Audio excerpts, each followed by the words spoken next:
शेखावटी शेखावटी की बात अभी करना भी चाह रहे थे संजीव जी। 24 सीटें हैं शेखावटी में।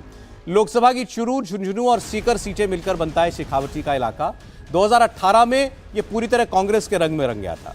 2019 में यह भगवा हो गया था जब लोकसभा के चुनाव हुए थे। अब 2023 में क्या होगा यह हम आपको बताएंगे।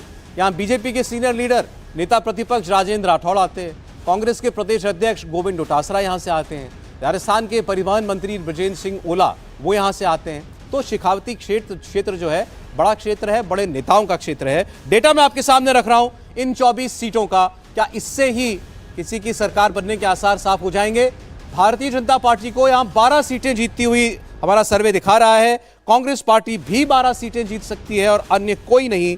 और इसमें आपको बताऊं 2018 की तुलना में ये बीजेपी के लिए 7 सीटों का मुनाफा है और कांग्रेस पार्टी के लिए 4 सीटों का नुकसान है। तो फिर वही ट्रेंड लगातार, बीजेपी की सीटें बढ़ रही हैं 2018 की तुलना में। हर रीजन में, हर क्षेत्र में कांग्रेस पार्टी डिप हो रही है, हर रीजन में उसकी सीटें कम होती हुई दिखाई दे रही हैं। और ऐसा ही शेखावटी में भी हमें देखने को मिला है। स्क्रीन पर नजर डालिए, 152 सीटें यानी केवल 48 सीटों का रुझान अब बाकी है। हमारा 48 सीटों का सर्वे बाकी है।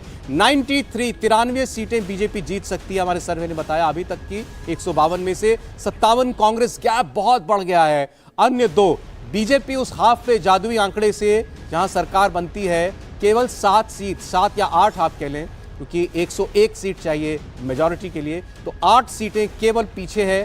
कांग्रेस पार्टी अभी उससे बहुत पीछे दिखाई दे रही है। तो कांग्रेस पार्टी क्या ये गैप भर पाएगी? क्योंकि मेरे पास एक बड़ा रीजन अभी और बाकी है, मेवाड़ का। मेवाड़ में जहां लगभग 50 सीटें हैं, तो ऐसा नहीं है कांग्रेस पार्टी कमबैक नहीं कर सकती, लेकिन उसके लिए कांग्रेस को मेवाड़ का रीजन स्वीप करना पड़ेगा। ऐसी परिस्थितियां क्या मेवाड़ में बनी हुई हैं? मेवाड़, उदयपुर, अजमेर, राजसमंद, भीलवाड़ा, बांसवाड़ा, चित्तौड़गढ़ वाला मेवाड़, यहां की बात भी हम करेंगे जब अगले हिस्से में हम लोग आएंगे। फिलहाल शेखावटी का मैंने आपको बताया, ये रीजन भी बीजेपी के लिए मुनाफे वाला क्षेत्र है। सीटों के लिहाज से बराबरी पर ठहरती हैं दोनों पार्टियां, लेकिन बीजेपी 18 की तुलना में बहुत बेहतर करते हुए। भावेश, देखिए, शेखावटी के बारे में कहा जाता है ये किसी का सगा नहीं है। ये हर जो सत्ताधारी पार्टी है उसको धोखा देती है ताकि वो अगली बार सरकार में ना आ पाए। पर बीजेपी के साथ यहाँ पे क्या हुआ, 2018 में जब बीजेपी 163 सीट जीती थी तब भी बीजेपी को वहाँ पे बड़ी सफलता नहीं मिली थी, सिर्फ 12 सीटें जीती थी। और कांग्रेस जो सिर्फ 21 सीट जीती थी पूरे राज्य में, वहाँ पे सबसे ज़्यादा उनको इस रीजन से सीटें मिली थी।